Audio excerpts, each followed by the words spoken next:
welcome to Miss Peepers Reading Corner. I'm Katrina, aka Miss Peepers. Let's talk about books. More specifically, let's talk about BookTube. I was having a discussion the other week with my mother, who asked me, or commented, I should say, that my channel is so much smaller than a lot of other BookTube channels, and I promise she said this in a supportive way. But she was like, oh, why don't you have more subscribers? Why don't you, have a bigger channel? And we talked about it a bit, but after that conversation, I kept thinking about it, and then another booktuber made a video and mentioned in passing this very thing, another smaller book channel. Gosh, why don't, it can be discouraging sometimes to not to grow as quickly as some other channels that seem to be doing more or less the same thing you are. And it's an interesting dynamic, and it's something I've been thinking about for a while, just because I have this channel and because I can see behind the scenes of YouTube in a way that I was not able to when I was just a viewer.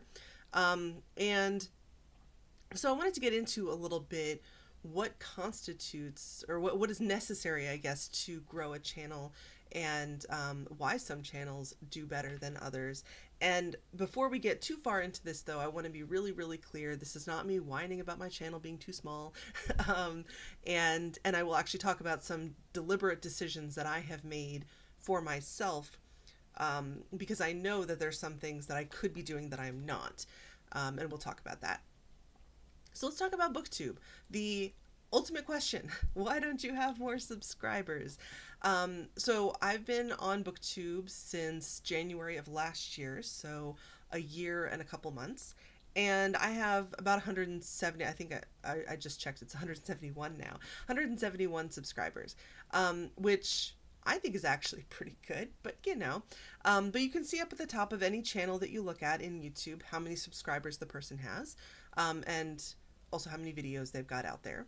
And so why don't I have more subscribers? Well, there are a few things that you have to do in order to get the word out about your channel and the fact that you're making videos, or things that help, I should say. One is social media, and that is something that I have never really been good at. I've never really liked social media as a general concept. I don't have a Twitter account. I don't have, I have LinkedIn, and because I'm a corporate professional, and then I have YouTube. I've got Pinterest. Does that count? So, and now I have Blue Sky. I'm on Blue Sky, but I don't really use it a whole lot. So there's the social media aspect that can be another job. If you, just to get the word out about your channel, because you cannot rely, if you have a channel, you cannot rely on YouTube's algorithm to put your video in front of a bunch of people. Or if you do, your growth is going to be very, very slow, like mine, which is fine. The self-promotion portion is also part of it, and I've always had trouble with self-promotion, with talking about my accomplishments or bragging or talking about, like, hey, I'm doing this thing, come check it out. Some of that is just, I don't want to say self-confidence, because I actually am pretty confident in what I'm doing now, but some of it, I think, is just not wanting to push something to people who may not be interested, or may feel like they have to be politely like, oh, a BookTube channel, I never read, why would I watch that? And so, or I read all the time, but why do I care what your thoughts are? And so that can be a challenge, but that's something that, again, if you really want to grow your channel, that's something that you have to do. And then you've got to work the algorithm. And the algorithm is such an interesting thing, because when you go into YouTube, or really any social media site, when you first log on as a user, as a consumer of content, that when the site will tell you about things that it thinks you want to know about. It'll give you videos or other content depending on what the site is. So we'll stick with YouTube. YouTube will give you videos based on what you've searched for in the past. And of course, all of these things are connected, and data is shared between, like, Google and Meta, all the different sites. They share information back and forth. So when you go on the internet, you have an internet experience based on that has learned from what you've done in the past there, the things you've searched for. So if you're watching a TV show and you go into your search engine and look up and go into Google, let's say, and look up a cast member because you're like, I know that actor. What's that person's name? Then for weeks afterwards, you may find that Google is telling you everything you could ever possibly want to know about that particular program and many things that you don't care about because all you wanted to know was what that actor's name was. But now you're getting analysis essays and you're getting information about where the actors are now, what their next project is, like all this stuff. And you might want that, but you also might not. But the algorithm assumes you do because you looked up that one thing. Now it's going to tell you everything. The same thing happens on YouTube when you watch a video. If you watch a bunch of videos about by booktubers, you're going to get more booktube videos. But the algorithm doesn't, it's not as simple as that. The algorithm also looks for things that it believes that people will click on. So it won't just give you every booktube video out there, but it might favor more booktube videos that are very similar to booktube videos you've already watched. So if you watch a lot of monthly wrap-up booktube videos, you will get more monthly wrap-up booktube videos. And it learns quickly. For example, I just started looking up a few things for bullet journaling because I've got this bullet journal and I want to use it more effectively. So I watched a video about a particular layout, and now YouTube is like, oh, you want to know everything that you could ever possibly want to know about bullet journals? Everything. So now my feed, my homepage is full of that stuff. And that's not necessarily a bad thing because I am clicking on some of those things and watching some of those videos, but that's not all I want to watch. And so it's something to think about. And also just pro tip, if you're following someone, if you're subscribed to a channel such as mine, like and subscribe if you're having a good time. If you're subscribed to a channel, YouTube may not necessarily put that channel on your homepage, those videos on your homepage. Sometimes it will, and sometimes it won't. So you've got to go to your subscriptions page if you want to catch everything that person has watched, or turn on your notifications so that the system tells you that it's happening. Although I did just have a subscriber comment on one of my videos that they had their notifications turned on and didn't get one for a video, which is unfortunate, but they found it, which is great. Thank you for watching. So anyway, there are lots of different ways. So you can work the algorithm. You can also, the algorithm tends to favor things that have high emotion on them.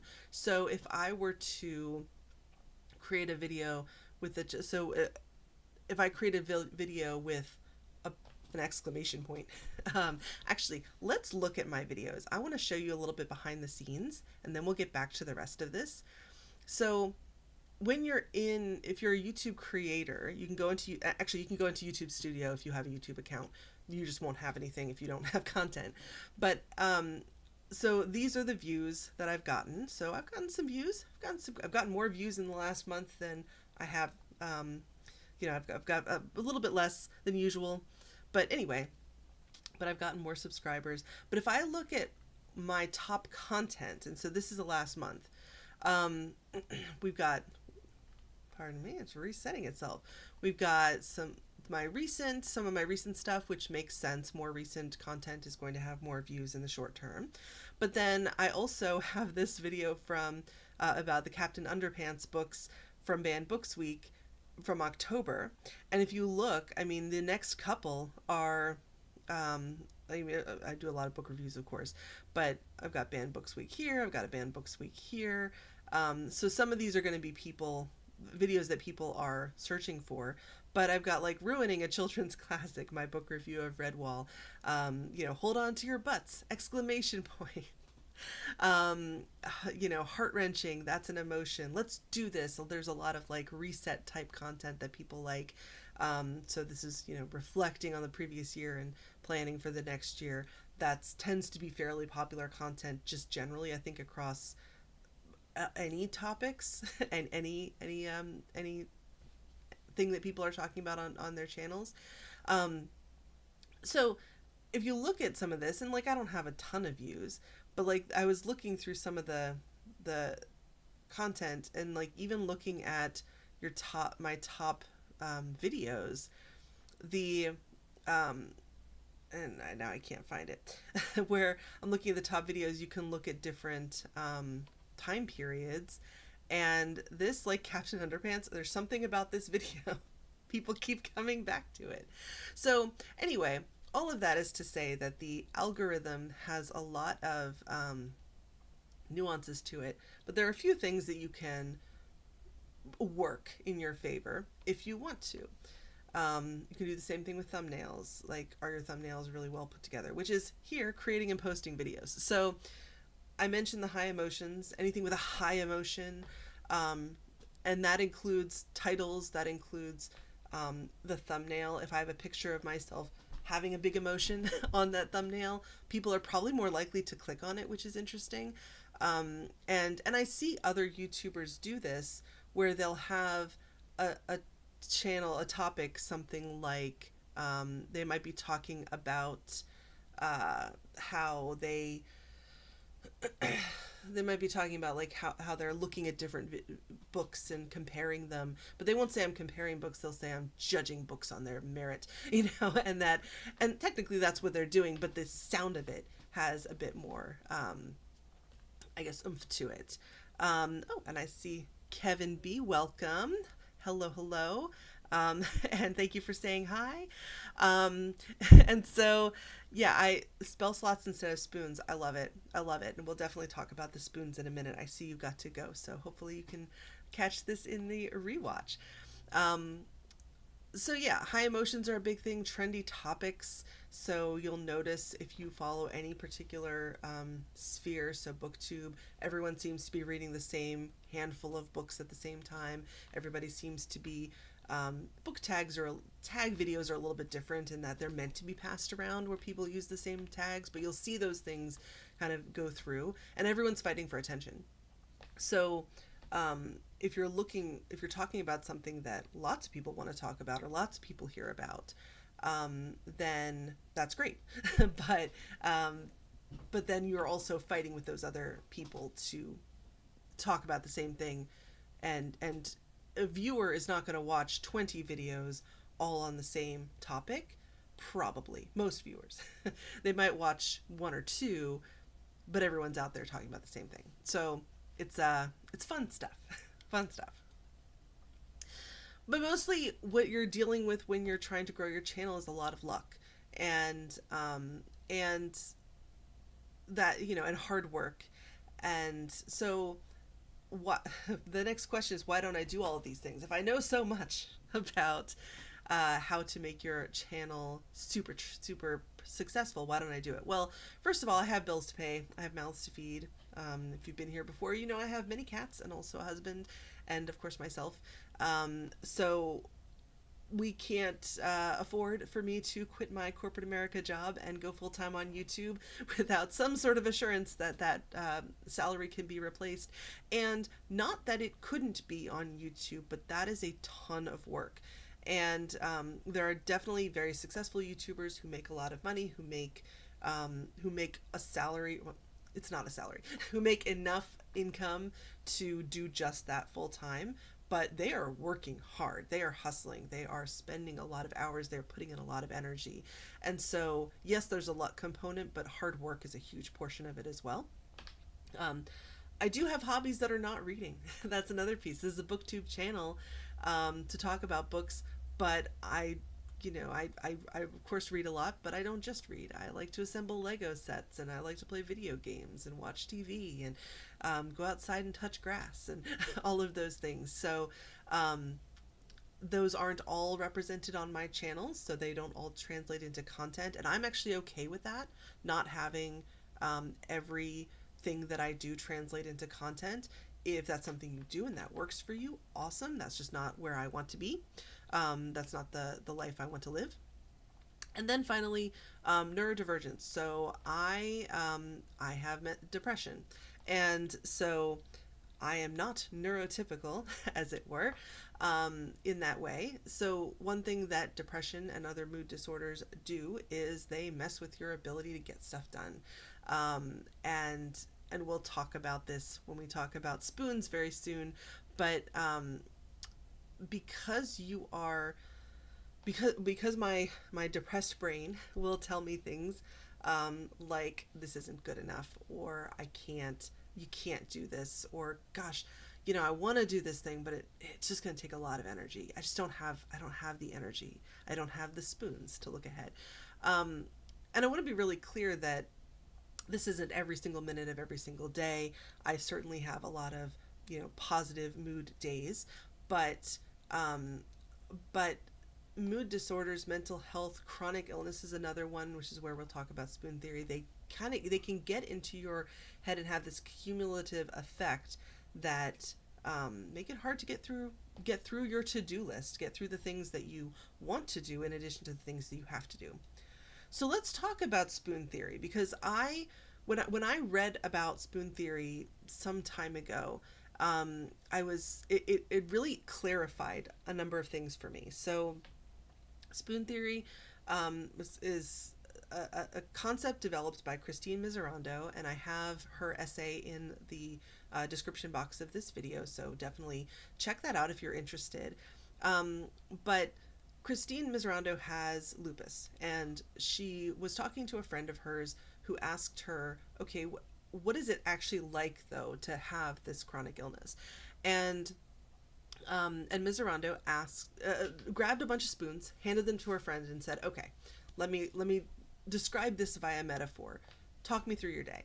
And so her friend starts talking through her day about like getting up and getting ready for work and going to the office and all these things.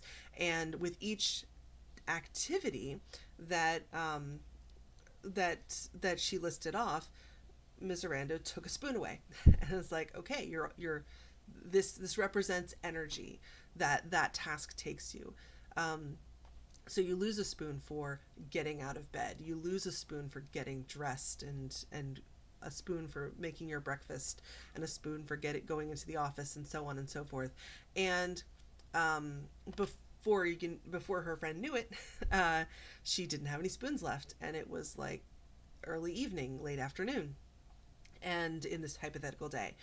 And this metaphor of having spoons, though it started in the space of chronic illness, has now expanded well beyond that, talking about mental health, talking about just anybody, because it's a good measure. And so I see, as Kevin mentions in the chat, using the concept of spell slots instead of spoons, same thing, and I love that. If you play any kind of tabletop RPGs, Dungeons and Dragons, or video games where you have a certain amount of energy, you have a certain number of spells that you can cast if you're a magic user, and when you run out, you need to rest to get them back again. And that's a great analogy as well. This concept of, I only have so much energy. There are only so many things that I can do in a day, and my number of spoons today might be different, is almost definitely different from your number of spoons. And someone who has, perfect, and I'll put that in air quotes, but perfect mental and physical health is going to have a lot more spoons on any given day than someone who has a chronic illness or has a mental health concern that takes away from their ability to get things done. And once you understand this, and understand also that regardless of how many spoons you have on average, you're not going to have the same number day to day, and they can be affected by like permanent things, like chronic things. They can also be affected by temporary things. If you suffer a loss, for example, while you're grieving, you're going to have fewer spoons to deal with that. If you're burnt out because you've been going through a lot of things at work, let's say, you're going to have fewer spoons for a while.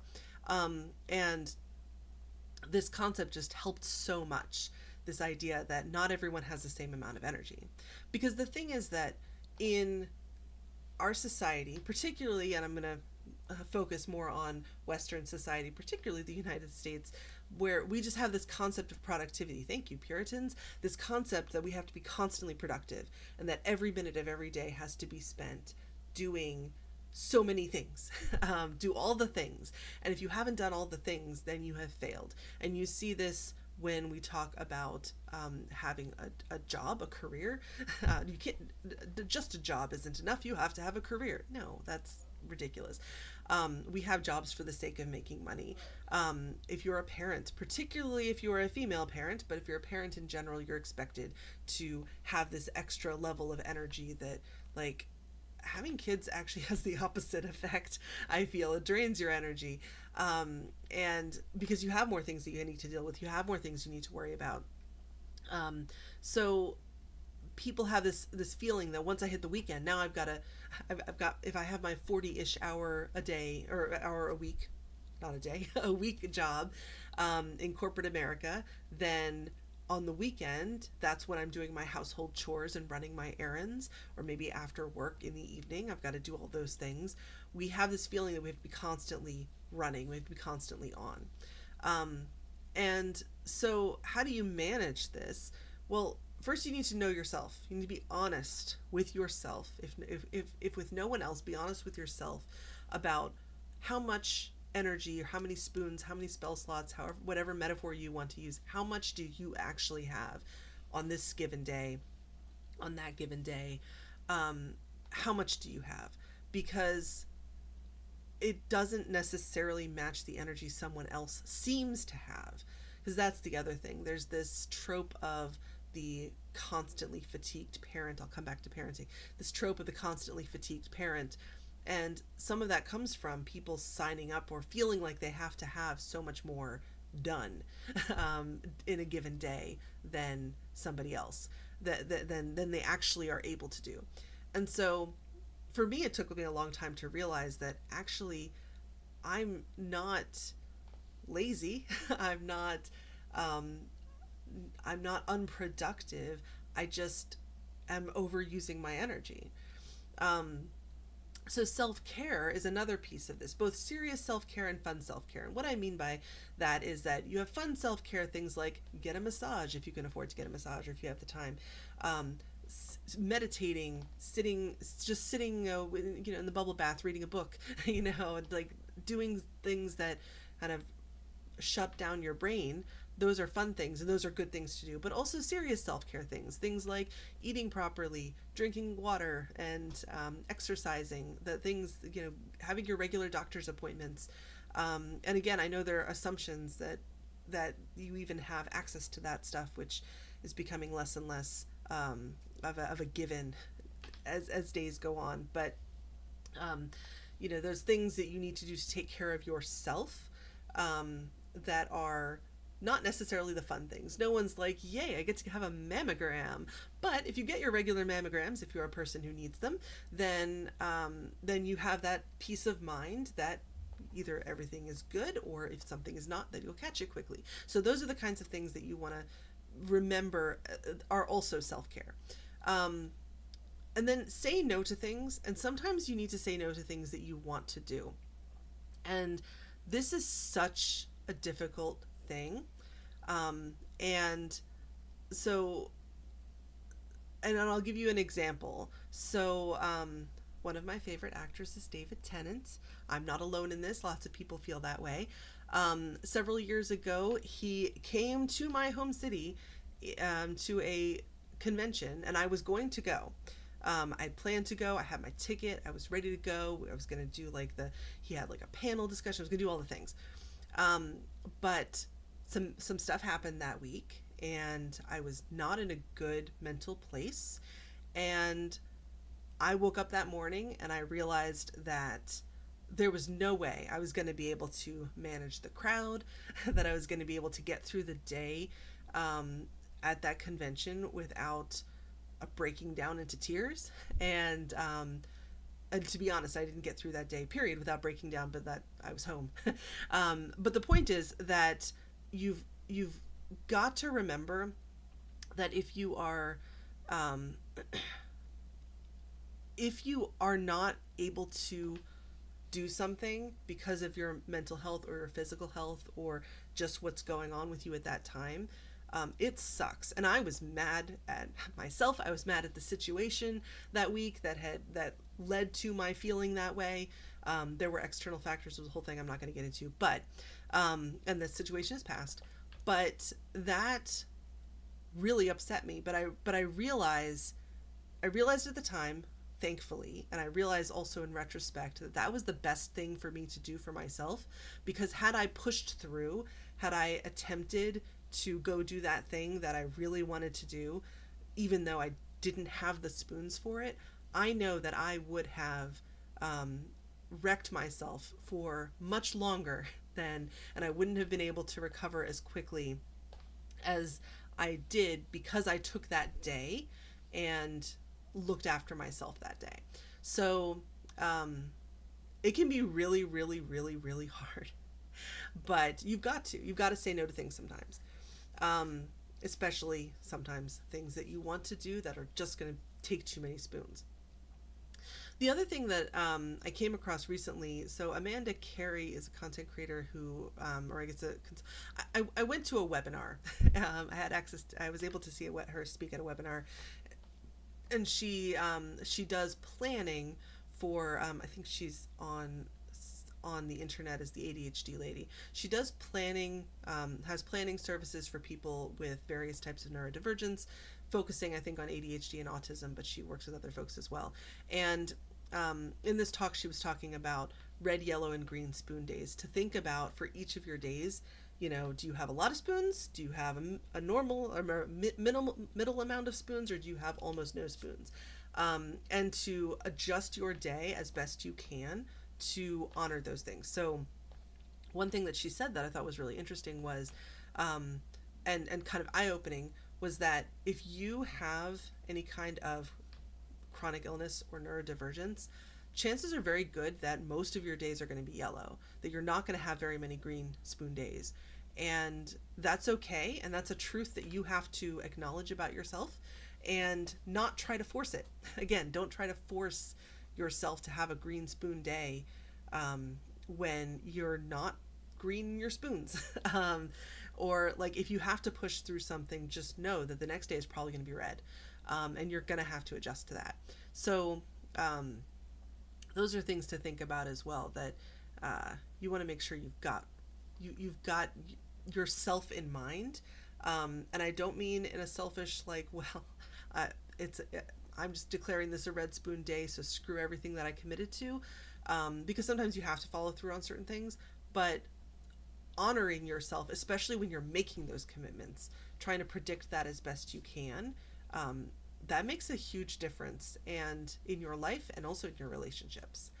So yeah, I think one other thing I want to say on that topic is that there's a book that I read, I think I read this last year. No, year before last. I don't know. I read this recently, called Laziness Does Not Exist by Devin Price. And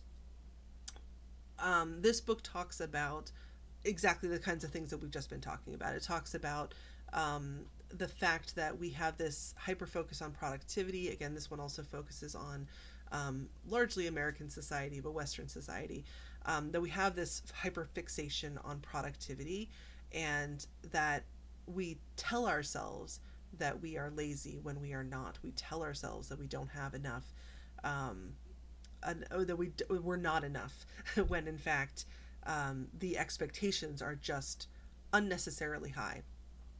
One critique I have of this book is that while there is advice on what to do about it, it's not necessarily actionable in a lot of cases. It's not, a lot of the advice in here requires a certain amount of privilege.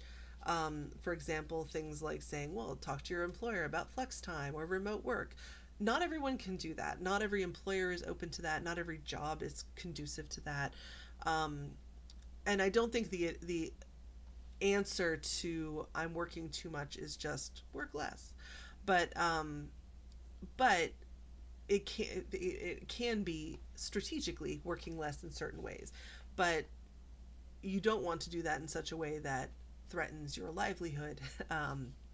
Again, bills to pay. If you've got bills to pay, you have to have a job, and you have to hold on to the job you have until you have another one, if you can find another one that meets your needs.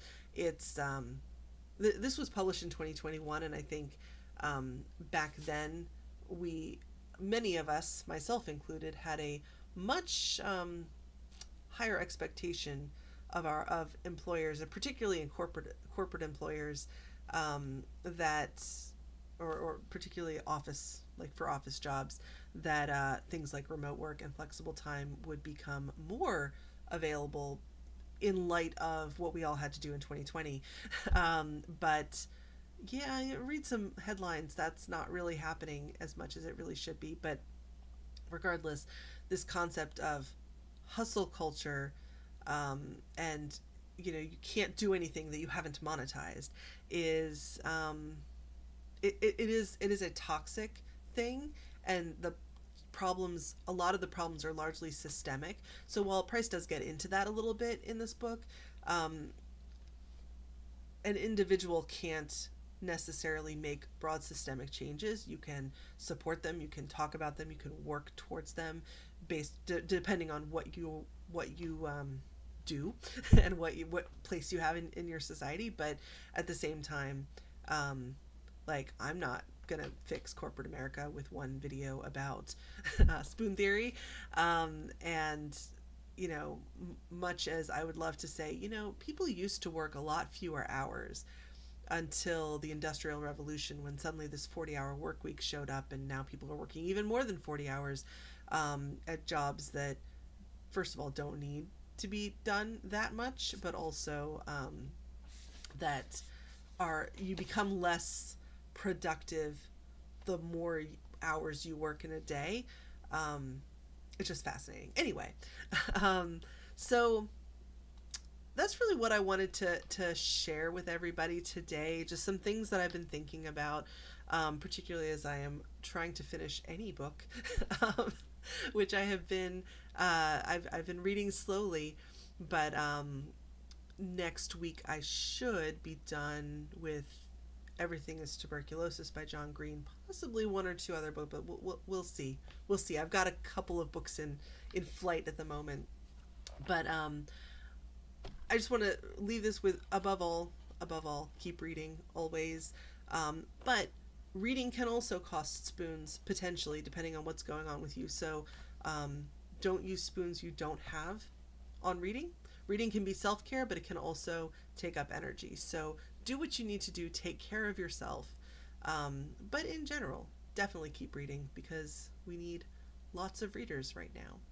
And I hope you have a great evening, afternoon, or morning, wherever you happen to be. And I will see you in the next one.